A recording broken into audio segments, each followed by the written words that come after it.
ইব্রাহিম আলাইহিস সালাম এই কথা বলার কারণে আল্লাহ রাব্বুল আলামিন সঙ্গে সঙ্গে কোরআনে কারিমে আয়াত নাযিল করে দিলেন, কুলনা ইয়া নারু কুনি বারদাও ওয়া সালামান আলা ইব্রাহিম। এর আগুন ঠান্ডা হয়ে যা, ইব্রাহিমের একটি পশম পড়তে পারবি না। পারছে কি? পারে নাই। তা আমরাও বিপদে আপদে মুসিবতে আমরা সাহায্য চাইবো কার কাছে? বিপদ হয়েছে, মুসিবত, ওযু করে মসজিদে গিয়ে নামাজ পড়ে আল্লাহর কাছে চান, আল্লাহ সাহায্য করবে। এরপরে আসুন, আল্লাহর গোলামি করার পরে পিতামাতার খেদমত করো। আল্লাহ বলেছেন, ওয়াকাদা রাব্বুকা আল্লা তা'বুদু ইল্লা ইয়্যা ওয়া বিল ওয়ালিদাইনি ইহসানা ইম্মা ইয়াবলুগান্না ইনদাকাল কিবারা আহাদুহুমা আও কিলাহুমা ফালা তাকুল লাহুমা উফফিন ওয়া লা তানহারহুমা ওয়া কুল লাহুমা কাওলান কারীমা ওয়াখফিদ লাহুমা জানাহায যুল্লি মিনার রাহমাতি ওয়া কুর রাব্বিরহামহুমা কামা রাব্বায়ানি সগীরা।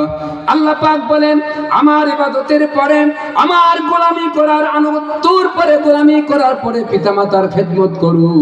পিতামাতা যদি বেঁচে থাকে খাবার দাও, অসুখ হলে ওষুধ কিনে দাও। এই শীতের মৌসুম, লেপ লাগলে, তসক লাগলে, চাদর, মাফলার, জাম্পার তোমার দরকার, তোমার স্ত্রী সন্তানের দরকার, তারেও কিনে দাও।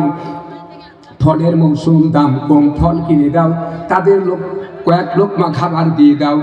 আল্লাহ পিতামাতা যদি খুশি হয়, আল্লাহর আরশ পর্যন্ত খুশি হয়ে যাবে, কিসমত খুলে যাবে, তকদির খুলে যাবে, কপাল খুলে যাবে।